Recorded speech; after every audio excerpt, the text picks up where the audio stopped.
pues vamos a comenzar una nueva sesión del intelectual y su memoria. Y en principio pues, quería agradecer al público asistente su presencia aquí acompañándonos y por supuesto al invitado, al doctor Gutiérrez Girardot, que haya aceptado participar en este ciclo y estar con nosotros en estos días. Como saben, fundamentalmente estos actos o este tipo de programas consisten en hacerle al, al intelectual invitado, al personaje, una entrevista, que en este caso va a ser una entrevista utilizando una expresión muy andaluza, a la limón. Mi colega, el doctor de filosofía, Pedro Cerezo, y yo mismo. Y esto es porque hemos decidido que sea así porque, digamos, las dos disciplinas que el profesor Gutiérrez Girardot ha cultivado con más detenimiento y con mayor intensidad han sido, de una parte, la filosofía y de otra, el estudio de la literatura española e hispanoamericana, pero quizá con más extensión en la hispanoamericana, pero también con mucha intensidad en la española. Bueno, voy a hacer una breve introducción una breve semblanza a la figura del profesor Gutiérrez Girardot y inmediatamente le dejo la palabra al profesor Cerezo para que inicie la entrevista. El profesor Gutiérrez Girardot nació en Colombia en 1928. Eh, Hizo después sus estudios de doctorado en primer lugar en Madrid, del año 1950 a 1953, y luego completó estos estudios en Alemania, en Friburgo, en donde se doctoró, y ya se quedó a vivir y a trabajar desde el año 1953 en Alemania, y ha sido catedrático durante muchos años de la Universidad de Bonn, de donde ahora mismo es también profesor emérito. En su primera etapa podemos decir que las publicaciones de algún modo coinciden con lo que han sido luego sus preocupaciones teóricas e investigadoras fundamentales. Su primer libro es muy sintomático porque de algún modo cierra un ciclo vital y un ciclo intelectual. Se lo dedica a una figura que para él ha sido central en sus preocupaciones, la figura del ensayista mexicano Alfonso Reyes, y se titula La imagen de América en Alfonso Reyes. Fue publicado en Ínsula, en Madrid, en 1956. Y digo que abre y cierra un círculo porque justamente este año pasado, el 2001, a toda la trayectoria del doctor Gutiérrez Girardot le fue concedido el premio Alfonso Reyes, que es uno de los premios más, yo diría que el más prestigioso de toda el área hispanoamericana, que premia una trayectoria teórica e investigadora, ¿no? Y que lo dan distintas instituciones mexicanas, ¿no? De la enseñanza mexicana. Después publica otro libro sobre Borges, en 1959, que es otro de sus núcleos temáticos. Nietzsche y la filología clásica, que fue publicado en Buenos Aires, y poesía y prosa de Antonio Machado, que aparece también en Madrid en el 69. Digamos que ahí están, como decía antes, sus principales preocupaciones temáticas, que luego, de algún modo,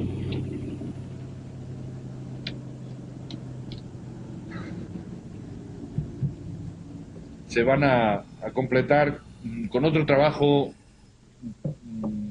considerado ya como canónico para los estudiosos de la literatura hispanoamericana y sobre todo para los estudiosos de ese periodo, que es el libro que aparece en 1983 con el nombre de Modernismo. Además, en un momento muy importante, porque a finales de los 70 y principios de los 80 se está conformando una nueva generación de investigadores que va a dar un vuelco a los estudios hispanoamericanistas y, digamos, de esa nueva generación destacan fundamentalmente tres nombres, diría yo, que marcan una inflexión, un cambio. Incluso podríamos hablar de una revolución en los estudios latinoamericanistas, que serían el profesor Ángel Rama, con el que el profesor Gutiérrez Girardot también colaboró en distintas obras, el profesor Antonio Cornejo Polar y Rafael Gutiérrez Girardot. Bueno, después ha publicado otra serie de textos en los que ha reunido artículos como el titulado Aproximaciones, los titulados Cuestiones e Insistencias, el titulado Provocaciones, que es un texto muy interesante porque de algún modo también refleja una de las características del, digamos, el talante intelectual del profesor Gutiérrez Girardot, que es la creación de la polémica, ¿no? El polemista en el sentido más clásico del término. Entonces aquí pues desmitifica en este libro de una manera, digamos, eficacísima y por otra parte muy ingeniosa, pero y por lo tanto a la vez muy inteligente, a dos grandes maestros, de tanto uno de la filosofía como de otro del hispanoamericanismo, uno Ortega y Gasset y otro Octavio Paz. Luego insistirá en estos últimos años en sus temas, completando estudios como por ejemplo el dedicado a Borges, que vuelve a reeditar y completar en 1998 con el título de El gusto de ser modesto. Insiste también en sus trabajos sobre Vallejo y publica en el 2000 César Vallejo y la muerte de Dios, que junto con el de Borges a mí me parecen los trabajos más, digamos, inteligentes y más iluminadores en relación con estas dos figuras de la literatura hispanoamericana. Y finalmente, por citar su libro más reciente, es el titulado El intelectual y la historia, en el que también recoge una serie de trabajos que publicó antes bajo el título de Temas y problemas de una historia social de la literatura hispanoamericana y otros nuevos que inciden en la función del intelectual. Yo diría que, aunque vamos a hablar de eso más abundantemente, su obra se podría caracterizar por distintos rasgos. A uno de ellos ya me he referido, ese carácter de polemista, de provocador, de intentar ir más allá de lo superficial, de lo normativo, de lo artificialmente impuesto, ¿no? Tanto por la academia como por las enseñanzas tradicionales. Por otra parte, la idea de que en Hispanoamérica o en relación con los estudios hispanoamericanos es muy difícil hacer, o casi imposible hacer una teoría, o construir una teoría, porque antes hay que incidir con insistencia, poner el énfasis en lo histórico, es decir, construir la historia de las ideas y de su expresión literaria antes de intentar elevar unas hipótesis teóricas, ¿no? En ese sentido, él sigue la línea de sus maestros, del profesor Pedro Enríquez Ureña y del profesor Alfonso Reyes, e intenta aportar, de algún modo, a esa línea una serie de perspectivas nuevas, de perspectivas actuales. Y luego, finalmente, su incidencia en el estudio sobre, digamos, el protagonista de esa posible historia y de esa posible posterior teoría, que es el escritor hispanoamericano o latinoamericano, el escritor y sus circunstancias históricas, sus circunstancias sociales, y todo visto desde una mirada interdisciplinar. Una de las cosas más importantes para mí y que me ha enseñado él como maestro ha sido el saber ver la literatura desde muchos puntos de vista, desde muchos ángulos, y profundizando en la historia, profundizando en la filosofía, profundizando en otras disciplinas. Bueno, esto es una muy pequeña introducción que yo le quiero brindar con todo mi afecto mi agradecimiento, y ya pues dejarle la palabra al profesor Pedro Dulce.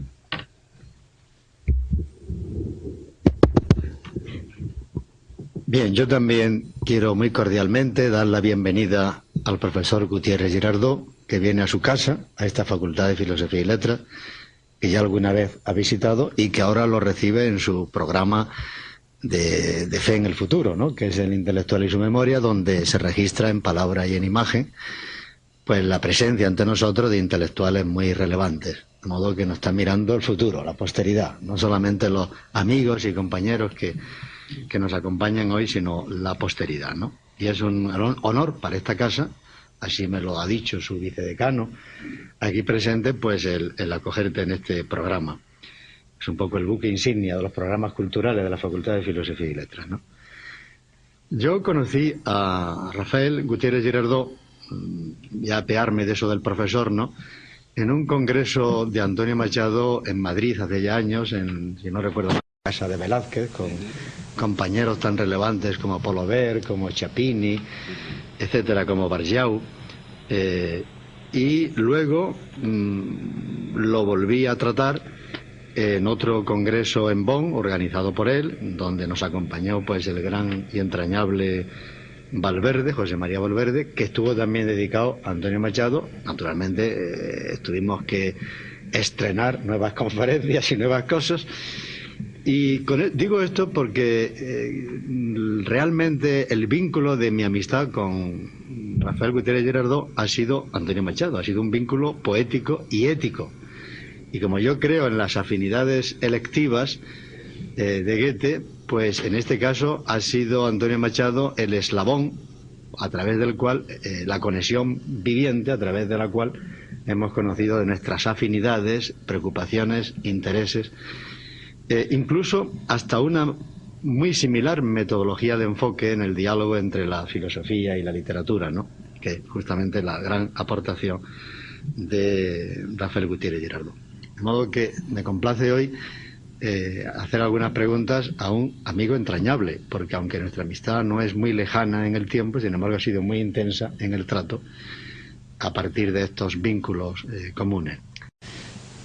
Rafael es una figura muy polifacética que está desapareciendo en el mundo académico, casi renacentista, porque es un hombre que es diplomático, crítico literario, escritor, profesor de hispanismo, etcétera, trotamundos, provocativo, excitante, rayando en lo libertino, con talante nietzscheano, etcétera, etcétera. Y por consiguiente es una figura no usual en los ambientes aburridos y demasiado convencionales de la academia, ¿no?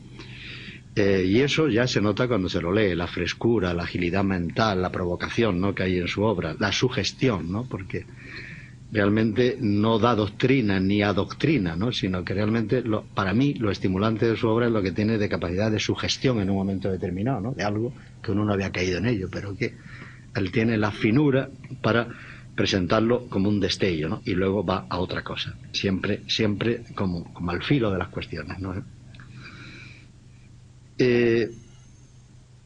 Yo voy a referirme a algo en su obra, no muy extensamente, porque por desgracia tendré que abandonar esta sala a la 1, por imperativo de la enseñanza, pero quiero referirme a algunas de las obras que yo más he leído y algunas incluso comentado con él. Pero antes de nada, como yo lo he conocido como profesor de hispanismo, lo que sigue siendo, como emérito, te quisiera hacer una pregunta, Rafael. Es decir, si el hispanismo fue para ti destino o vocación o ambas cosas. Es decir, ¿cómo te encontraste con el hispanismo? Bueno, destino, porque el hecho de mi actividad en Bonn, que organicé muchos congresos siendo diplomático, llamó la atención a los colegas de la universidad que para crear la primera cátedra hispanística, desglosada de la romanística, me llamaron. Y vocación por la razón más elemental del universo, que una persona de lengua española tiene que conocer su literatura, porque es una manera de saber quién es. Así que se han juntado las dos cosas y esa es la respuesta. Y en lo de destino y vocación, pues también entra su matrimonio con una querida amiga que también nos acompaña aquí hoy. ¿Y cómo se ve y se valora los estudios de hispanismo en los medios culturales alemanes, ¿no? Hubo una temporada cuando, después de la Revolución Cubana, se despertó el interés del año 68 por el Che Guevara, en que la literatura latinoamericana especialmente despertó mucho interés en las universidades alemanas y en los círculos culturales.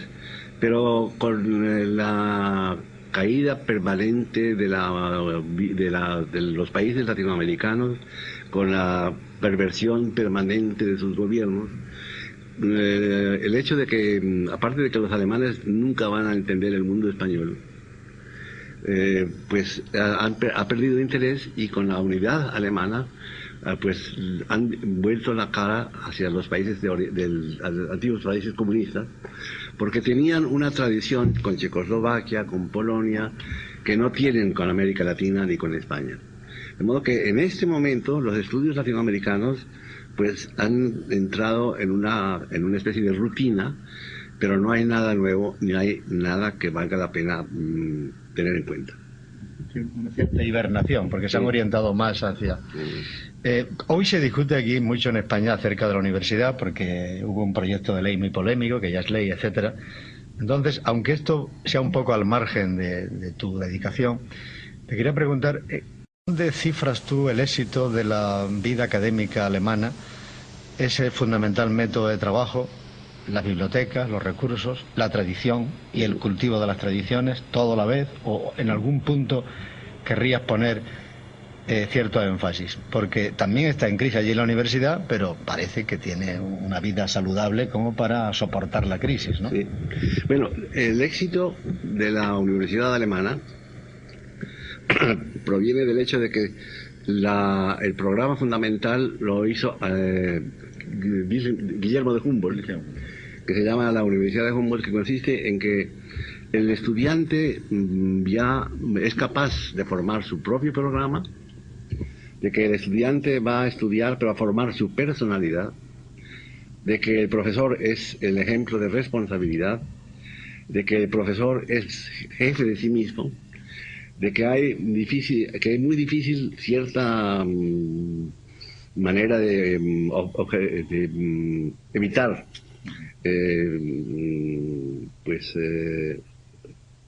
sobresalientes, evitar intrigas. Y la universidad alemana también sirvió en una época para formar los altos funcionarios del Estado. Y es muy curioso y llama la atención el hecho de que los de lenguas clásicas eran los mejores funcionarios, altos funcionarios del Estado. Porque naturalmente la Universidad Humboldt nació en la época en que en Alemania se había descubierto Grecia, en que se hablaba de la grecomanía, y en que los estudios clásicos cobraron un gran prestigio. Hay que recordar, por ejemplo, a Milamowitz, luego el mismo Nietzsche.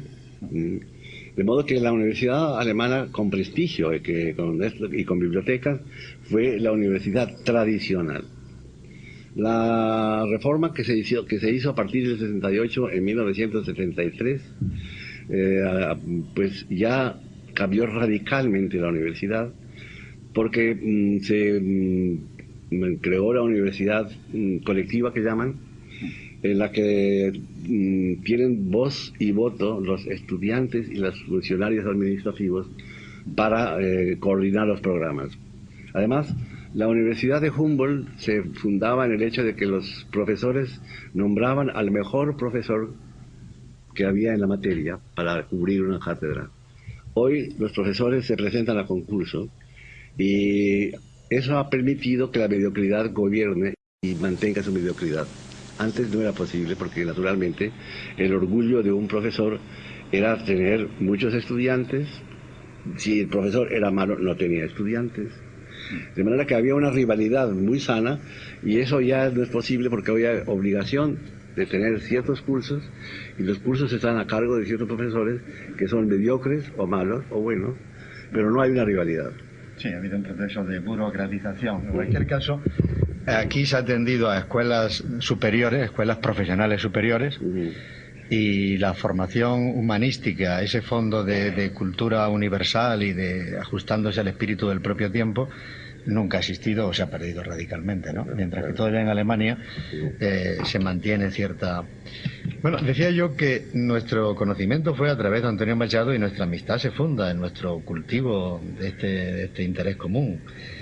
Y a mí su libro sobre Machado, Poesía y prosa en Antonio Machado, fue muy revelador. Lo leí cuando yo escribía a su vez sobre Antonio Machado y me abrió muchos caminos, porque era una lectura inédita, ¿no? Era una interpretación de Antonio Machado a la luz de la concepción romántica de la poesía, sobre todo en Schlegel y en Novalis, no porque él defienda allí una influencia, sino por una semejanza, ¿no? Por una especie de concordancia última de actitud ante... y fue muy reveladora, ¿no? El humor machadiano a la luz de la ironía romántica, o el concepto de poesía universal progresiva, la síntesis de los géneros, la vinculación de la crítica y la genialidad. Sí, realmente lograba probar de modo fehaciente que toda la vinculación de poesía y filosofía, ¿no? Tal como se vivió sobre todo en este círculo de Schlegel, ¿no? Y los fragmentos de Ateneo era muy pertinente, ¿no? Mi pregunta ahora sería: ¿sigues defendiendo esa vinculación del modernismo, simbolismo, con el romanticismo? ¿O puedes ponderar más algunas diferencias que se hayan hecho relevantes? Bueno, hay efectivamente una continuidad, a pesar de que se cree que hay rupturas. El romanticismo rompió definitivamente con la literatura como norma, con la poética como norma, la poética normativa, y luego el romanticismo fue creciendo en ese en ese ámbito de libertad absoluta. Yo creo que el modernismo tiene mucho del romanticismo por el hecho simple de que pasó en América Latina, a pasar de otras cosas, pasó por Francia, por el simbolismo. Y el simbolismo es hijo del romanticismo alemán. Si viene más lejos, Mallarmé es un hegeliano. Luego también la influencia que tuvo Schlegel en Francia fue muy grande, Novalis también muy grande, de modo que hay una cierta continuidad que se va acentuando de manera diferente, pero me parece que hay otra cosa que tener en cuenta. El romanticismo que se conoce en general en el mundo hispánico es un semi-romanticismo, ¿no? Es un romanticismo ya elaborado, porque el autenticismo floreciente, permanentemente floreciente, es el primer romanticismo. Es el romanticismo de Schlegel, de Novalis principalmente, que es un romanticismo postulativo, no es un romanticismo dogmático, sino ya el hecho de que la idea de lo que es el romanticismo, según Schlegel en el famoso fragmento 156 del Ateneum, dice: el romanticismo es una poesía universal progresiva que trata de reunir los géneros de filosofía y literatura, de hacer sociable a la poesía y poética a la sociedad, de encontrar más o menos una nueva forma de la armonía que hubo entre los griegos, que se perdió. Y es claro que naturalmente ese romanticismo tiene mucha tradición también con el mundo clásico griego, que se descubrió en Alemania en aquella época. Y me parece a mí que resulta muy difícil, o no, difícil sí, no fácil, pero es muy poco comprensible creer que la historia se compone de rupturas.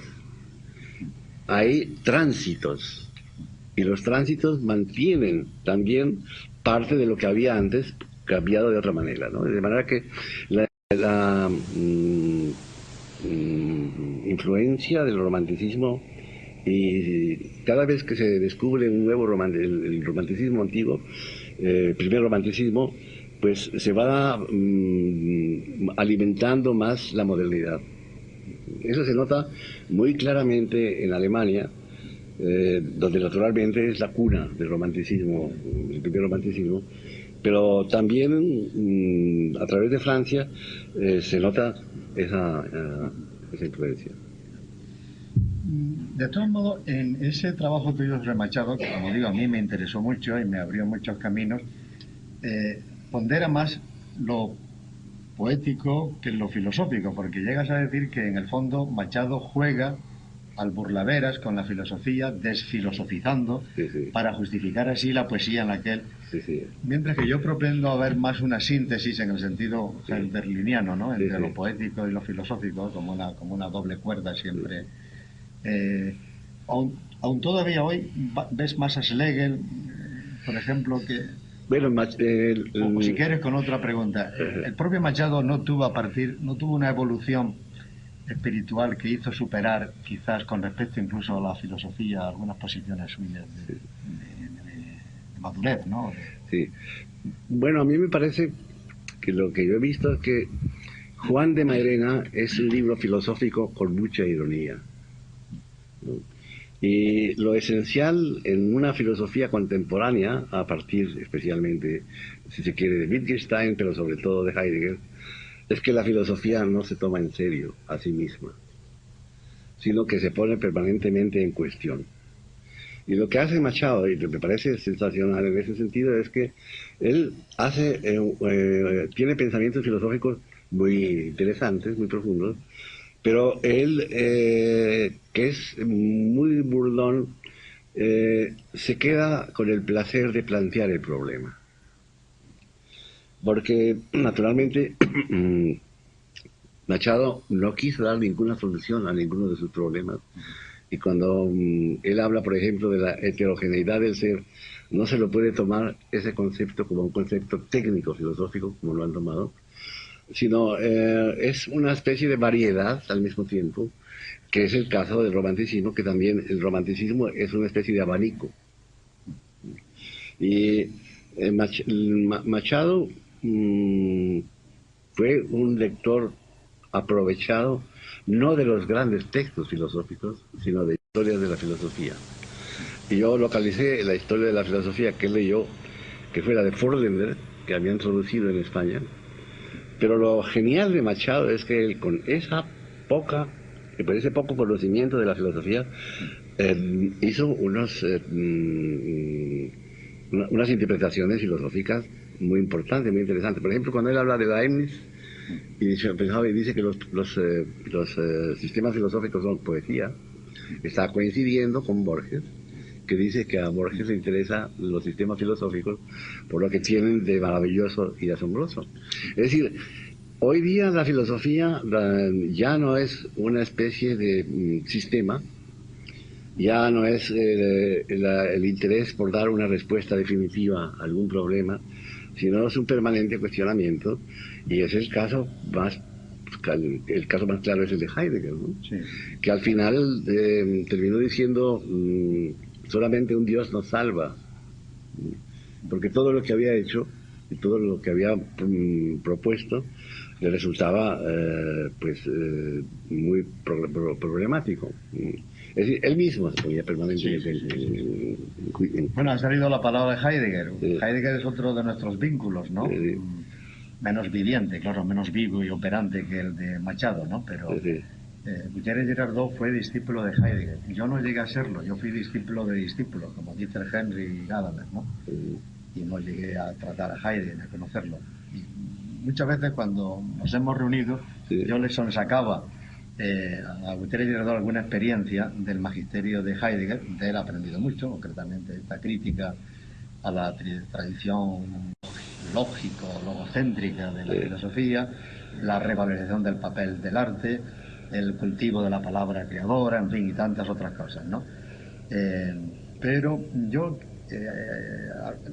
tratando de alternar preguntas más de carácter académico con otras más humanas, te preguntaría ahora si recuerdas algún rasgo de la personalidad de Heidegger, algún rasgo de su trato, en su método, que fuera para ti muy, muy decisivo, ¿no? Muy digno de... Sí, todo. Todo por la sencillísima razón de que no puedo olvidar que cuando yo llegué a Friburgo, conocí a los últimos discípulos de Heidegger, y uno de ellos me preguntó: ¿y usted qué hace aquí? Porque en el año 53 yo era una rara avis en Friburgo. Entonces yo dije, pues quisiera estudiar con Heidegger, pero aquí no lo conoce nadie. Entonces me dijo, sí, nosotros lo conocemos, y yo había traducido la introducción a la metafísica de Heidegger, pero muy mal traducida. Y le dije, mire, yo he traducido a Heidegger muy mal. Entonces me dijo él, espérese un momento, yo le voy a conseguir una entrevista con él. Y al cabo de una semana recibí una tarjeta de Heidegger en que me decía que me recibía el día tal a las 5 de la tarde. Entonces yo fui charlando con él, pero nunca se me ocurrió preguntarle qué dice usted de su filosofía, qué quiere, porque eso lo odiaba él. En cambio estuvimos charlando mucho de poesía, yo le hablé de poesía española, él había leído un libro sobre Góngora, hablamos de poesía, me recomendó la lectura de Ernst, me dio una lista de libros que yo debería leer, me preguntó qué hacía yo además de filosofía, le dije que había estudiado Derecho, y me dijo, muy bien, la filosofía no se puede estudiar sola, tiene que leer otras cosas. Y luego me invitó a participar en ciertas lecturas que él hacía. Luego después, ya yo estaba en la Embajada de Colombia, hizo un famosísimo seminario sobre la lógica de Hegel. Y ese seminario terminó, aparte de que era un placer ver cómo Hegel y Eugen Fink conocían muy bien. Éramos 3 jóvenes estudiantes en ese seminario, y el resto eran profesores. De Alemania, de Francia venía un dominicano, de Suiza venía María Winchester, la autora de esto, de Kiel venía Bröcker,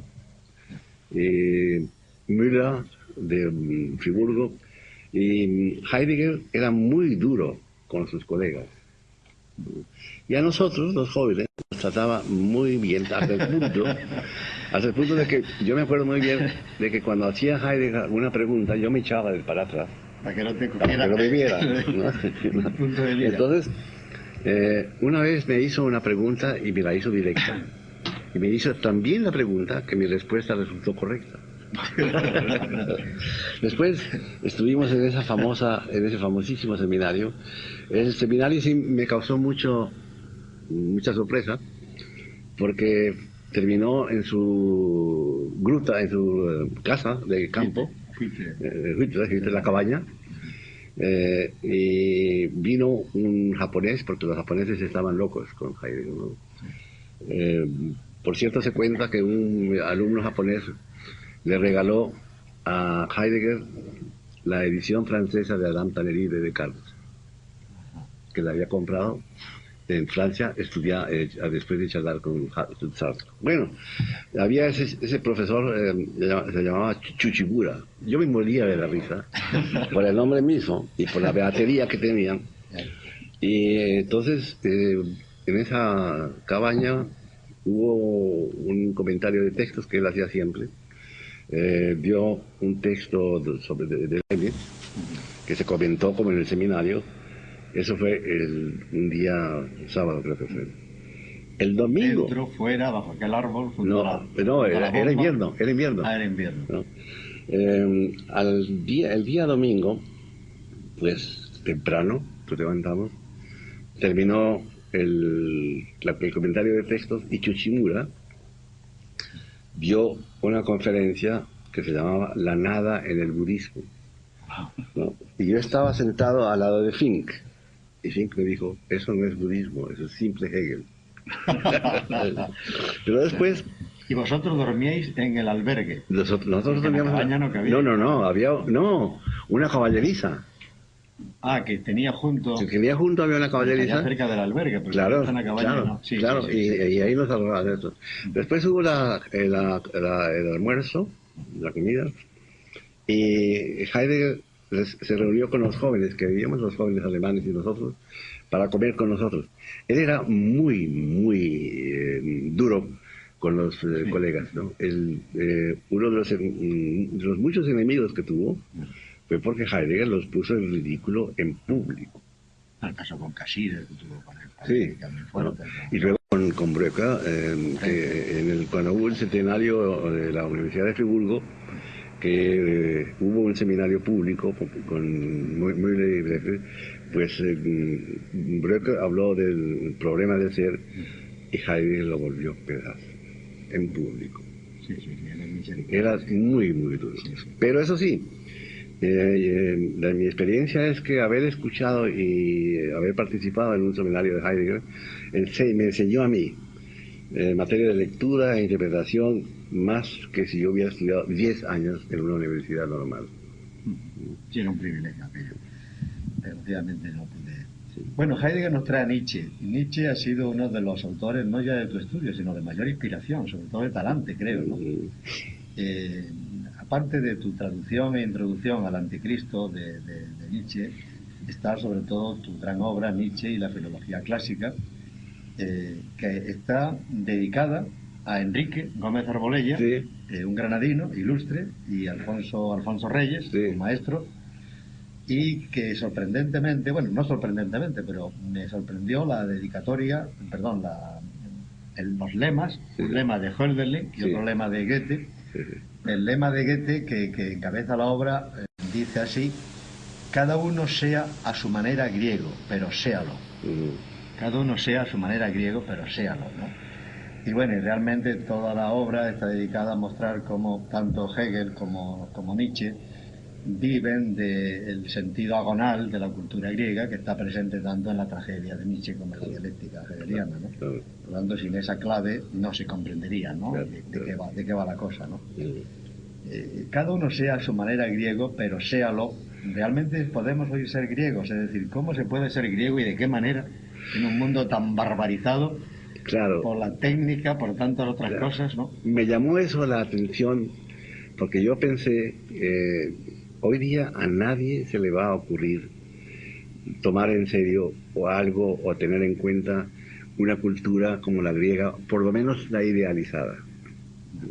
La idealizada de la grecomanía alemana, que era, y lo decía también Hegel, en la que los ciudadanos eran polites, ¿no? De la polis, que había una armonía esencial para mí entre todos los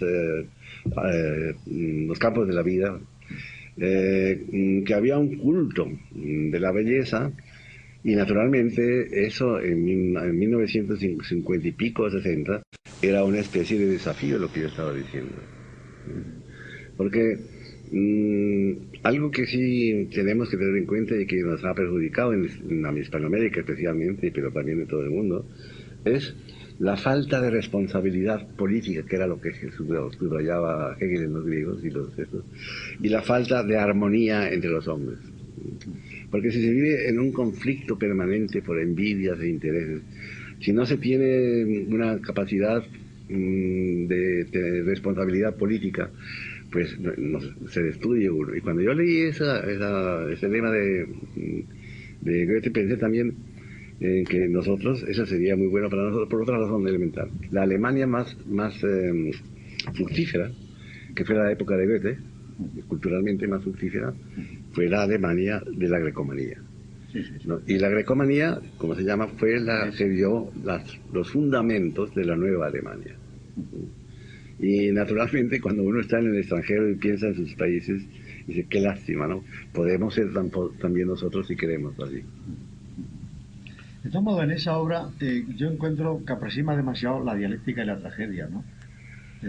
Bueno, claro, porque sí, busca el sustrato agonal que hay en ambas concepciones, ¿no? Pero sí, con perspectiva diríamos que no obstante hay diferencias notables, un pantragicismo hegeliano, sí, entre un tratamiento dialéctico y uno propiamente trágico, ¿no? De la cultura, ¿no? Bueno, Nietzsche decía que los alemanes son hegelianos sin saberlo.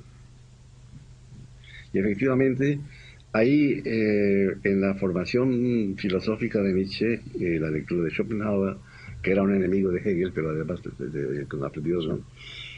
Hay una aproximación entre la dialéctica y la tragedia, tal como la entendió Nietzsche. Porque naturalmente sobre la tragedia griega hay una serie considerable de versiones. Está la versión de Milamowitz-Melanov, que es la contraria a la Nietzsche, está la versión de Gurdon Fritz, la versión misma de un trabajo poco conocido de Schlegel, Y hay una considerable variedad de versiones de la tragedia, y a mí me pareció, pensando en la frase que dice Nietzsche, que todos los alemanes son hegelianos sin saberlo, pues aquí hay ciertos puntos de contacto. Y efectivamente, yo creo que Nietzsche, que conocía muy bien la filosofía de su tiempo, curiosamente, no se imagina uno, ¿no? Sí, sí. Que yo creo que efectivamente Nietzsche, por el mismo hecho de la estructura del pensamiento filosófico alemán, que es el pensamiento filosófico alemán, después del idealismo, es idealista. Está acuñado por el idealismo. Sin ir más lejos, Schiller era fictiano. Y esa huella idealista, que es dialéctica también, tuvo su eco en Nietzsche. En esa misma línea, a mí lo que más ha sorprendido es el odio de Nietzsche y el odio de Hölderlin a los alemanes. No solamente. Que es tremendo las páginas. Yo creo que no se han escrito a los españoles. Tenemos fama de ser muy crueles con nuestra patria, etcétera. Pero yo cuando he leído las páginas del final del Hiperión de Hölderlin o las páginas, y a la vez de este odio a lo alemán, que podía darnos un poco las claves de, porque a lo mejor también es el odio a esto, al protestantismo liberal, en fin, la nostalgia de lo lejano, que lo lleva a esta especie de búsqueda de lo oriental, lo exótico, pero no en el exotismo de pacotilla, ¿no? Sino como recuperación de dimensiones vitales que se habían perdido en la cultura occidental, ¿no? Bueno, eso es una cuestión también de experiencia personal. Como se sabe, a Hölderlin lo liquidó Goethe, porque Hölderlin le presentó sus poemas para que los publicara. Él quería fundar una revista que se llamaba Idula para sobrevivir, y quería que naturalmente en esa revista colaboraran los grandes de aquella época, Schiller, Goethe.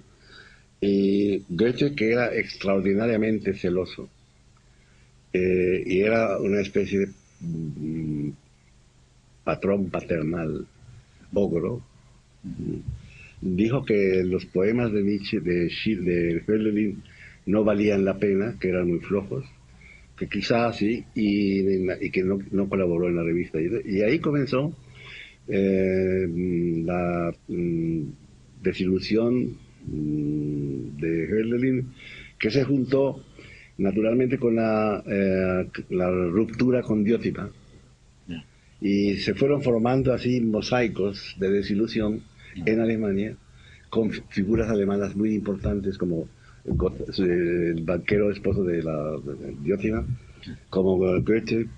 Schiller lo protegió un poco, y Hölderlin no fue protegido por nadie.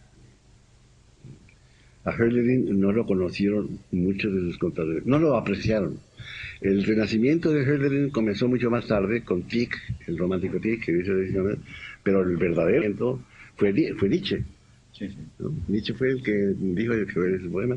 Y luego, naturalmente que esas experiencias personales produjeron un gran odio a los alemanes, porque en esas experiencias personales Hölderlin veía rasgos muy negativos de la sociedad alemana.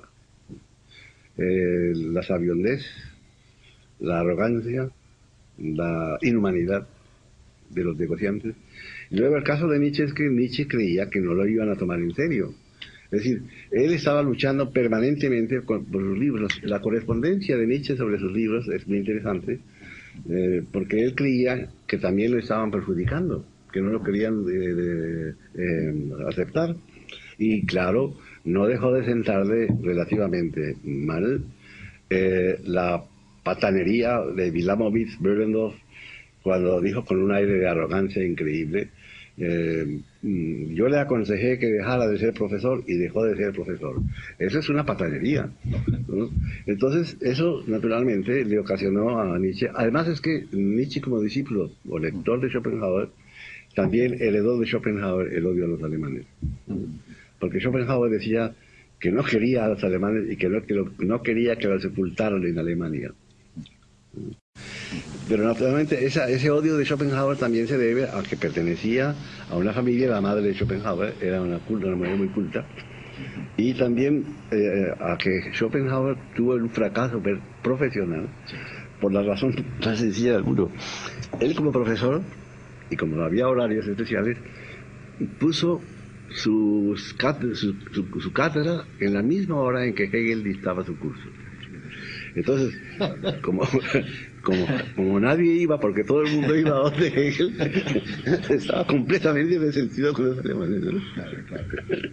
Bueno, pues ya tocamos el final de mi intervención en este acto, para mí tan entrañable. Y yo quiero hacer una última pregunta con respecto a otro libro, que además ya abre paso para que el profesor Álvaro Salvador le pueda seguir intervivando, que es El modernismo. Sí. Ese es un libro precioso, es un conjunto de 3 ensayos. No me refiero ya a cuestiones, porque ahí está Caballo. Hay, por cierto, un artículo precioso, Poesía y filosofía, o Vallejo y la muerte de Dios, como luego anuncia tu libro. Pero en modernismo yo he encontrado un análisis de la crisis de fin de siglo, del siglo XIX, muy riguroso, en clave religiosa, en clave de nihilismo, ¿no? En clave del fracaso de toda la cultura idealista clásica, y de remitización del mundo después de este desencantamiento.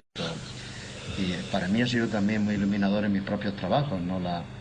Allí he descubierto, cosa que me llamó la atención, que Pompeyo Gener, que yo tomaba por positivista, por La muerte y el diablo, tú lo tomas como uno de los nihilistas españoles del momento, ¿no? De los nihilistas hispánicos. Bueno, porque él tiene... Pompeyo Gener no se lee, no se conoce. Sí, yo no he leído algo, sí. Incluso La muerte Pero y el diablo. yo me quedé sorprendido cuando leí una selección de trabajos que se publicaron y otros más, que en el fondo, quizá más que nihilismo, pero no se puede hablar de decir de otra manera, es ese acto de radicalidad negativa de los españoles. Tú vinculas ahí nihilismo con secularización. Sí. Pero la propia secularización, que ciertamente tiene que ver con toda la experiencia del nihilismo, a su vez genera mitos, y es la caída de esos mitos, claro, la quiebra definitiva de esos mitos, como es decir, los falsos ídolos, como los que realmente tocan el suelo último, por así decirlo, el fondo último, el fondo abismal último del nihilismo, ¿no? Bueno, hay una relación un poco dialéctica, ¿no? Es consecuencia. Bueno, la secularización es, como lo dice la palabra, la invalidez o la falta o la pérdida de validez de las ideas y nociones religiosas en una sociedad moderna, que es la sociedad burguesa, que como Hegel dice, la sociedad burguesa es la sociedad en que domina la racionalización, que consiste en que los hombres no son personas sino medios para fines y fines para medios. Eso va aniquilando naturalmente una serie de ideas, por ejemplo la idea cristiana de la persona, y el nihilismo es un movimiento contemporáneo con la secularización. Y Nietzsche lo dijo muy bien, que Europa entra en la época del nihilismo, que durará mucho tiempo. Y esa idea de Nietzsche pasó a Max Weber.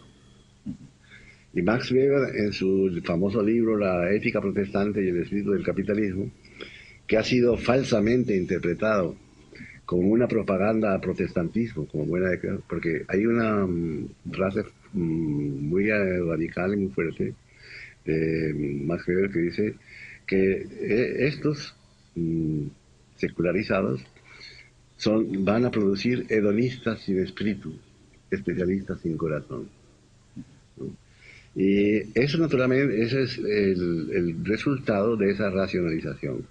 El problema también consiste en que la secularización ha sido muy discutida, porque es un fenómeno bastante más complejo de lo que se creía. Y mucho más complejo porque la secularización sustituyó en cierta forma las religiones por las sectas, porque no se pensaba que el ser humano necesita un apoyo, cualquiera que sea, pero necesita un apoyo trascendental, y que de todas maneras la cultura europea es una cultura con formación y fundamento cristiano, que si se le quita uno de esas columnas, se va desmoronando, y cuando se desmorona viene la catástrofe de lo que se llama el nihilismo. Bien, tenemos que poner aquí punto final por lo que respecta a mí, porque insisto que me hubiera quedado con mucho gusto, y de luego para mí ha sido un gran honor compartir este rato, la mesa con dos buenos amigos, y el que en la posteridad mi imagen pueda estar unida a la tuya. Bueno, muchas porque gracias. Sería una buena prenda de que hay una amistad Te que agradezco perdurará. mucho. Sí, te agradezco mucho. Bueno, hasta pronto, Rafael. Gracias. Perdonadme, pero... No, pierde cuidado. Hasta luego, Álvaro. Bueno, agradecemos al doctor Cerezo su presencia y su colaboración. Vamos a continuar. Como he dicho antes, el profesor Gutiérrez Girardot vino a España a hacer con un becado, ¿no? Creo, un doctorado. Permaneció aquí en el año desde 1950 a 1953, bueno, en un momento que podemos considerar de formación, ¿no? Sí, claro, era jovencito. Estuvo en el Colegio Mayor Guadalupe, que era un centro intelectual importante en aquel momento, ¿no? Y coincidió allí con una serie de personajes que luego han sido pilares de nuestra cultura más contemporánea. Emilio Lledó, José Ángel Valente, los hermanos Huitisolo, Ernesto Cardenal. ¿Qué recuerdas de esa época mucho. del colegio? Sí, claro. ¿Cómo lo recuerdas a ellos? Yo fui muy amigo de José Agustín Huitisolo, porque nosotros íbamos al cine todas las noches, y al volver a eso de las 2 de la mañana encontrábamos a un curita que se llamaba Digó, que estaba adoctrinando a los colegiales, y nosotros entrábamos y hacíamos preguntas insolentes y le desbaratábamos el adoctrinamiento, ¿sabes? Con Agustín. Luego fui muy amigo de Valente, y también fui muy amigo de Llegó, y seguimos siendo muy amigos. Y había también en aquella época el director del colegio que invitaba semanalmente a personas importantes, a Julián María, se invitó a Camilo José Ceda, editores. De manera que cuando uno en aquella época llegaba, pues tenía contacto con las personas más importantes de la cultura española. Y naturalmente ese colegio tenía una ventaja, que era una mezcla de colegiales hispanoamericanos y una mezcla de colegiales españoles, ¿no? Que era una convivencia que iba creando una conciencia de los españoles de ser latinoamericanos y de nosotros de ser españoles, que me parece muy importante.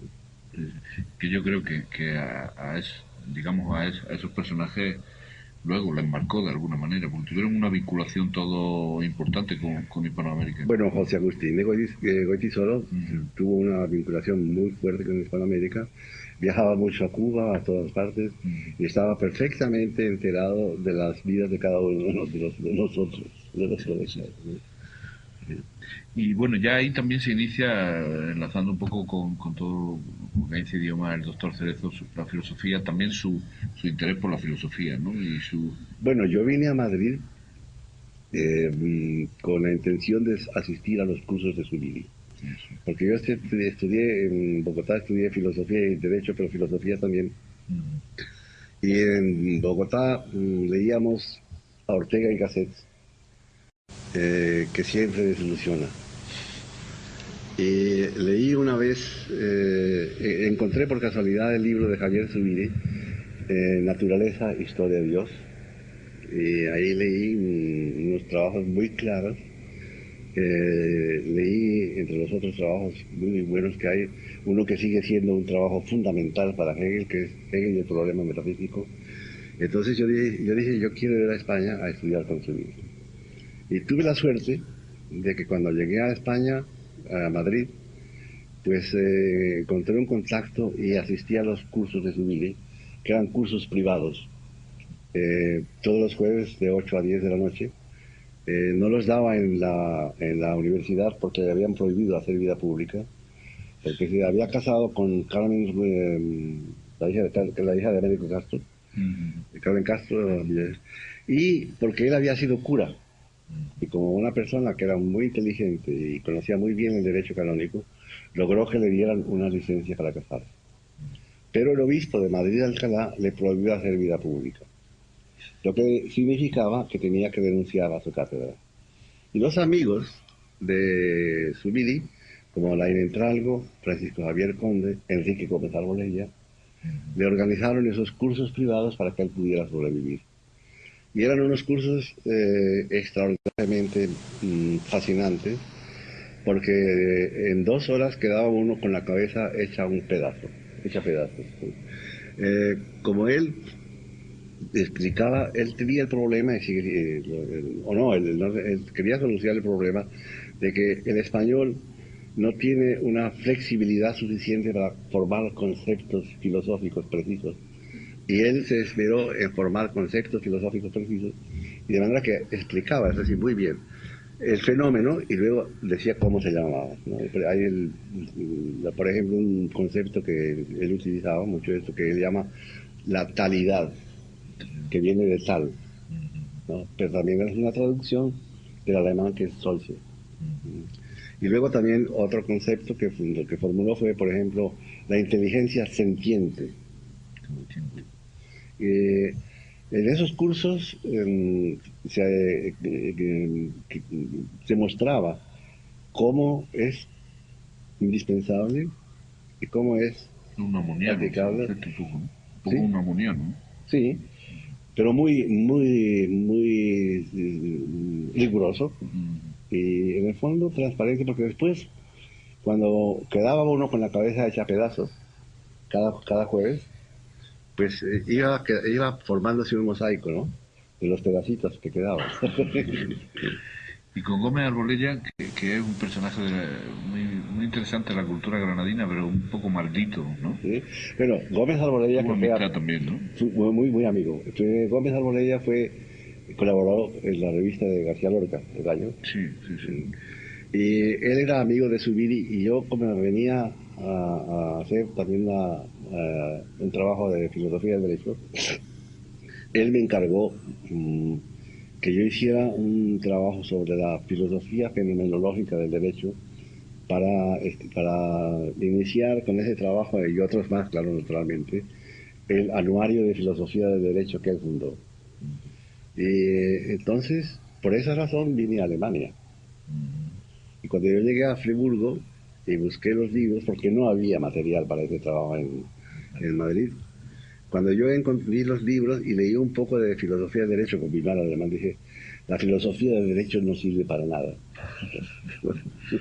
Y la dejé y dije, es mejor estudiar filosofía y romanística. Y en Alemania también otra cosa que hizo fue intentar introducir a Cernuda. Ah, sí, porque naturalmente yo llevé 2 libros de Cernuda que yo traía de Colombia, porque no se conseguían en España. Claro. Entonces había publicado Losada 2 libros, que después reunió en la Diaria del Deseo. Y como fui alumno de Hugo Friedrich, que estaba preparando su libro sobre la estructura de la lírica moderna, y no había oído hablar de Cernuda, yo le regalé mis libros, pero ya muy tarde, ¿no? Y después, cuando apareció La Realidad y el Deseo, yo colaboraba en la revista Mercur. Se lo propuse a la revista Mercur, y el que administraba, por así decir, la cultura española en esa revista, que se llamaba Karl Oldhorst, pésimo traductor de todo, pero era dueño, dijo que Cernuda era un poeta menor y que no valía la pena traducirlo. Bueno, eso le pasó más de una vez. Enlazando con el comentario que ha hecho el doctor Cerezo sobre su libro del modernismo, vamos. Sí. A mí, bueno, yo descubrí el libro cuando estaba haciendo mi tesis doctoral, estaba investigando precisamente sobre la misma materia, sobre Darío, pero bueno, toda la contextualización general del modernismo. Y a mí lo que más me sorprendió, bueno, aparte de otras muchas cosas, pero en un sentido más genérico, era cómo usted de alguna manera aplicaba una serie de teorías clásicas y muy interesantes que se habían desarrollado sobre la transformación de la modernidad europea. Bueno, me estoy refiriendo a Simmel, a Benjamin, Claro, claro. a la transformación, digamos, que se produce sobre todo en las ciudades, Sí, sí. a los modernismos hispanoamericanos, ¿no? Sí, sí. Esa idea me parece muy importante y incluso en cómo se forman los intelectuales, Exacto. etcétera, ¿no? Sí, sí. Yo leí un artículo de Cime que es fundamental. Que lo tradujo Eh, también para una revista, ¿no? sí, sí, lo La traduje, intensificación de la vida de sí. los nervios. La vida urbana, etcétera. Y el Y intelectual. ahí había una frase que hablaba de que el crecimiento de las ciudades producía una parte de la anonimidad en las relaciones sociales, una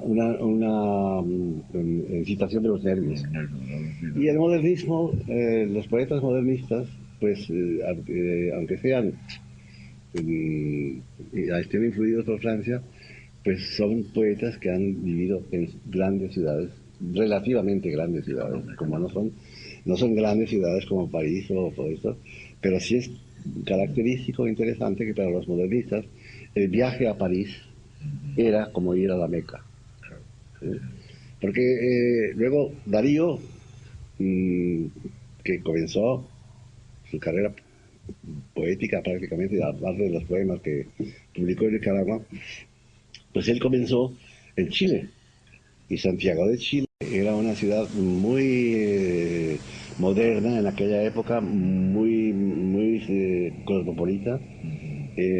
También había en Chile otra cosa que es importante, porque había para la percepción de la realidad, que era la diversidad de estilos arquitectónicos. Un estilo arquitectónico imprime o ayuda a imprimir un cierto carácter en la vida diaria, ¿no? Porque se notan uniformidades o se notan variaciones. Y entonces yo seguí persiguiendo esa idea y eso fue lo primero que me suscitó el libro de modernismo. Pero también me di cuenta de otra cosa. Cuando leí libros sobre el modernismo, comenzando por el de Guillermo Díaz Plaja, Modernismo del 98, y luego estudios del modernismo de Iván Schurman, etcétera, etcétera, me parecían tan absolutamente pobres de ideas, tan rutinarios, que se veía que no sabían sacar de algo interesante del modernismo, ¿no? Ir más allá de lo Y más allá, ¿no? Sí, porque de lo sabido. claro, por regla general, también he notado yo en mi experiencia, hay en las bibliografías sobre cualquier tema una especie de árbol genealógico, ¿no? Hay uno que comienza con A, luego el segundo comienza a 1 y se sigue hasta a 15, ¿no? Y entonces eso es darle vueltas al gato, porque es lo mismo firmado por otras personas.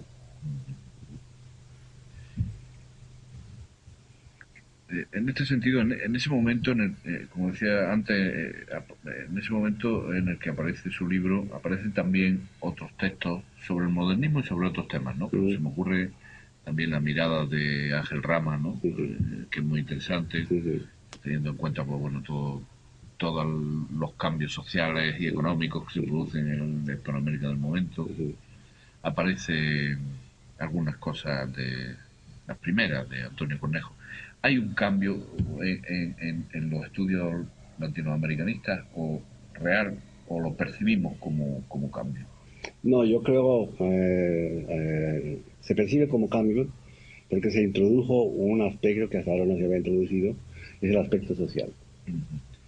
Pero el aspecto social tiene, especialmente para mí, en Cornejo Polar, una debilidad que está fundado en un marxismo de quinta clase. El de Ángel Rama, que era muy procomunista cuando estaba en la marcha y que nos hicimos muy amigos. Yo discutí mucho con él sobre el marxismo y lo animé a que leyera a Benjamin, porque Benjamin es un ejemplo de cómo no se puede ser marxista dogmático. Cornejo Polar tenía la limitación de dedicarse solamente al Perú y también la limitación de ese afán que fue característico de la época de Velasco Alvarado. Y él introdujo algunas cosas, no estoy de acuerdo con nada de lo que dice, absolutamente con nada. Al final fue un poco más moderado, ¿no? Sí, claro, porque eso de hablar, dar un título sobre el nihilismo y utilizar en el título el desgarrón. No, yo no voy a misa, sino voy a leer un libro. Entonces, después ha habido, lo más fatal que ha habido son las modas del estructuralismo y del postestructuralismo. Porque los análisis que se hacen, yo conozco algunos que se han hecho, por ejemplo, de Adán Buenos Aires, de Marechal, los análisis que se hacen desconocen completamente, porque no les interesa las formas, inclusive las variedades del léxico. Desconocen las referencias históricas, las referencias sociales, y entonces cuando se lee un análisis postestructuralista sobre Adán Buenos Aires, y uno lee por casualidad un análisis sobre un autor chino del siglo XV, no hay diferencia, porque no interesa la diferencia. Y eso, yo considero que el postestructuralismo y el estructuralismo, y luego el desconstruccionismo, han contribuido a desprestigiar la literatura, porque la literatura vive de una buena crítica, y de una crítica más o menos sensata. Pero cuando esa crítica, por ejemplo, en González Echeverría, para no hablar de lejos, pues uno lee a Borges y también Bendezú sobre Vallejo y dice, ¿quién es este? ¿No? ¿Este es Roland Barthes o Vallejo? Y no ayudan a comprender. La crítica literaria y la historia literaria y la literatura y la filología tienen que ayudar a comprender, tienen que despertar interés en la literatura, porque si desaparece eso, con la competencia de la televisión, la gente dice, no, prefiero ver televisión a leer. Y en este sentido de ir más allá y ver, digamos, críticamente, ¿no? A mí me interesa, porque bueno, desgraciadamente, algunos artículos sí se conocen, pero tanto el texto de Borges en su totalidad como el de Vallejo no circulan en España, no se conocen. Entonces, a mí me gustaría que brevemente pudiera hacer, porque la tesis de Borges Modesto ya es sorprendente, ¿no? Sí, claro. Entonces, partir de ahí Sí. para hacer un estudio de tanto su obra como su figura es sorprendente y fascinante, ¿no? Entonces, ¿cómo fue ese chispazo? Bueno, la lectura de Borges muestra que él no es soberbio. Hay muchos textos en los que él muestra que es modesto, pero no modestia en sentido cristiano, sino modestia como una forma de elegancia. Es poco elegante estar diciendo yo soy muy importante. Eso es grosero. Es muy corriente en Neruda eso. Es muy corriente en Jorge Edwards, para no hablar de los presentes. Pero Borges está siempre despersonalizando. Él se despersonaliza. Él se echa siempre detrás. Él nunca ha dicho esto es así. Y por ejemplo, en sus artículos sobre historia de la eternidad, hace una refutación muy provisional, según él, de las teorías de Nietzsche sobre el eterno retorno, pero no dice eso es falso. Además, yo lo conocí personalmente. era efectivamente uno de los últimos caballeros que ha tenido la literatura hispanoamericana, entre los que ha habido, que fueron Mallea, Borges, José Luis Romero, Alfonso Reyes y González, que eran modestos, pero no para humillarse, sino porque era una manera de ser escritores con vocación, sin pretensión. Y luego el otro gran texto último suyo es el dedicado a Vallejo, ¿no? Sí, Y ahí también, es decir, es una cosa muy evidente en una persona que era mestizo y era nieto de dos sacerdotes, sí, sí, ¿no? español. Es que entonces se le vincule con el romanticismo luterano. Sí, sí. Pero sin embargo nadie lo había hecho. Uh, Es como sorprendente, ¿no? bueno, porque naturalmente, bueno, mm, mm, mm, Vallejo llegó a ese romanticismo a través de la experiencia urbana. Claro. Ya también, y no se puede negar, a través de la lectura de González Prada. Que González Prada no era luterano, pero él fue el que hizo las primeras traducciones directas del alemán, de románticos alemanes, ¿no?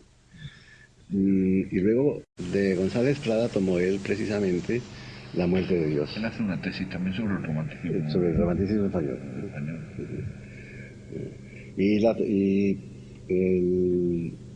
Es muy claro también que para Vallejo el problema de Dios, si se quiere, es también un problema personal, porque él pasa de una vida colonial, tradicional, católica, que era en Santiago de Chuco, con su familia, a una vida de la Lima renaciente y bohemia. Pasa muy malas épocas en la Lima, lo ponen en la cárcel. Y también son esas experiencias personales, y sobre todo la lectura de González Prada, que estimulan ciertos conceptos, ciertas maneras de pensar. Y el caso de Vallejo es interesante porque al mismo tiempo que fue un comunista y como tal ateo, en un momento determinado, cuando estaba en España, ¿no? Publicó en un artículo de prensa de un periódico comunista español la necesidad de ser cristiano. Es decir, son paradojas o contradicciones, pero son formas coherentes de una existencia. Sí, él siempre buscó conciliar, ¿no? Sí. Ese humanismo Sí. cristiano con el humanismo marxista, comunista. Bueno, pues ya para terminar, que estamos acabando el tiempo, sí me gustaría preguntarle por la importancia, insistir un poco en esta idea, porque me parece como muy refrescante y muy necesaria hoy en día, que nos movemos en un mundo de lo políticamente correcto y todo esto, que sobre la necesidad de la polémica, ¿no? Sí. Y de ser polemista para ser un intelectual vivo, ¿no? La polémica es un acompañamiento indispensable de la lectura. Porque yo leo no para seguir lo que dicen, sino para ver si está bien. Y como por regla general hay una producción bastante perezosa, ¿no? Y rutinaria, pues eso, aparte de que desconcierta a los estudiantes, lo que es muy pecaminoso, ¿no? Porque los estudiantes pierden el mejor tiempo de su formación leyendo estupideces. Y entonces eso es completamente necesario poner en claro que esas cosas que dicen y que son tan famosas, porque hay otra relación entre la estupidez y la fama, pues hay que poner en claro que esas estupideces no son así, que hay que aprender a leer con crítica, que uno tiene que formar su juicio personal. Y para eso es indispensable destruir los mitos, ¿no? Y se destruyen los mitos solamente con polémica, porque si uno trata de discutir con esos imbéciles, pues nunca se va a entender, porque ellos no saben discutir. Pues muy bien, Rafael. Con este final que me parece que es como muy didáctico, Acabamos esta conversación. Sí. Muchas gracias. De nada, gracias por la nosotros. presentación. Gracias.